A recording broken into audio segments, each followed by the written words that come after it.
Asibuyele emuva phansi ngokuhlukumeza insango babebhema kahle omkhulu maybe kanye ngonyaka ugqoka ibheshu nembadada ngidi isiko lami phela amasule bedume ngokuhloniphana nokuphana sahlephulelana inyoni noma kuyijiyane.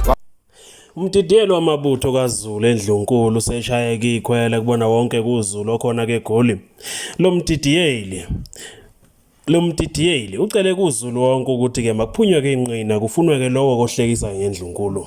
Lona ukuhlekisa ngeNdlunkulu ubizwa ngoMax Makhanya uyacelwa ukuthi ke vele ngaphambili bangazeke baxoxe naye. iNdlunkulu ithi kuyacela ukuthi ke lona kowesilisa makavele kuzokhulunywa kabanzi.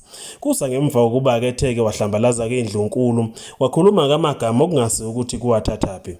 uMax Makhanya ungene enkundleni zokuxhumana wachaza ke wabeka washiya kangalaziyo ke ngeNdlunkulu kaZulu.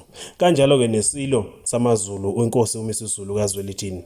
Lensizwa ke nokho itheke ngeso ukuthi kuyafuneka eNdlunkulu yabeka isibabela ku TikTok yahamba kuyaxolisa.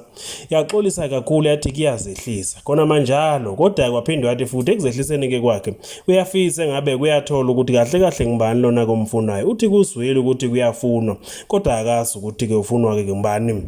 Nakuba kabaningi bethi ke buya Makhanya ziveze zisho ukuthi ke ukuphi sizokwazi ukuthi sizokutshela ukuthi kahle kufunwa ngibani.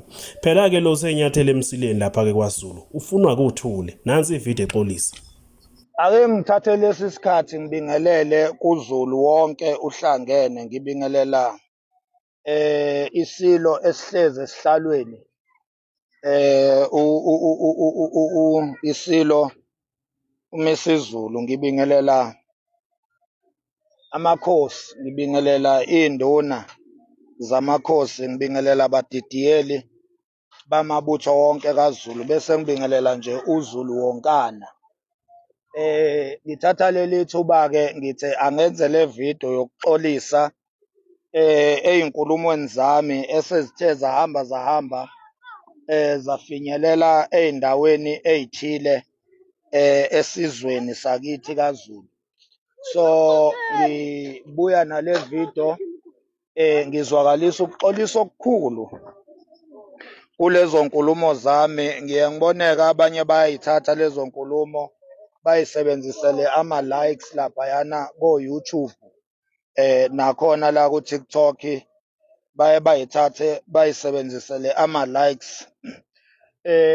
Ngicabanga ke ukuthi akungithinti mina kakhulu ekutheni umuntu athathe ividiyo ayibonayo ukuthi maybe mhlampe ibonakala ingafanele ukuthi ibe khona, kodwa kube khona umuntu obona kufanele ukuthi ayithathe leyo vidiyo leyo naye lowo muntu owuZulu ayithathe leyo vidiyo ayisabalalise la mina ngingafikanga khona ayihambise. Ngicabanga ukuthi-ke naye loyo sekuwokwakhe lokho ukuthi ngelinye ilanga uma ngabe likhona iphutha nakulokho naye ayilungisele ngendlela yakhe.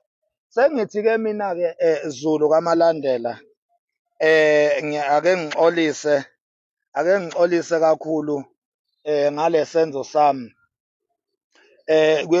Kuhambe kwafika kimi ukuthi kube nesithangami la bekuhlangene khona I think induna noma abadidiyeli bamabutho kaZulu la bebehlangene khona-ke benza-ke umbukiso bhanyabhanya lo abawenzile la bebe-addressa khona mina ukuthi bayangifuna ngenxa yey'nkulumo zami ezingehli kahle.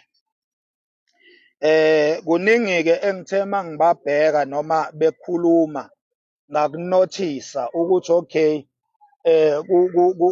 indlela abakhuluma ngayo nendlela abayiyona isithanda ukuba ingozi kakhulu kimi.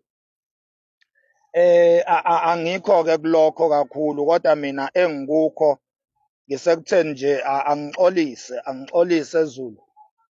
Uma kukhona la ngithe ngashelela khona ngizwakalisa nje ukuxolisa okukhulu. Kuningi mhlampe engabe ngiyaqhubeka ngiyakukhuluma kodwa hhayi ngifundile ukuthi kwesami isizwe kwesethu isizwe sikaZulu kunezinto ey'ngakhulunywa okumele ungayikhulumi noma uyibone.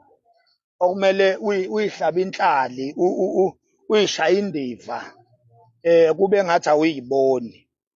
Enkulumo nje abayikhulumile obaba labana abathrendayo laphana ey'nkundleni zokuxhumana la bebekhuluma nami khona bethi bayangixwayisa bethi kodwa bayangifuna, okuyinto-ke edidayo ukuthi umxwayisa kanjani umuntu uphinde futhi umfune, ngoba bekwanele kona ukuthi ningixwayise ngoba nami inkulumo ngiyenze khona la emafonini nesixwayiso senu futhi besizofinyelela kimi njengoba sifinyelelile nje khona la emafonini. Kube sekumangaza-ke ukuthi kuphuma amagama okuthi seniphuma inqini. Asibuyele emuva phansi ngokuhlukumeza insango, babebhema kahle omkhulu maybe kanye ngonyaka. Ukugqoka ibheshu nembadada ngigida isiko lami, phela amasule bedume ngokuhloniphana nokuphana. Sahlephulelana inyoni noma kuyijiyane.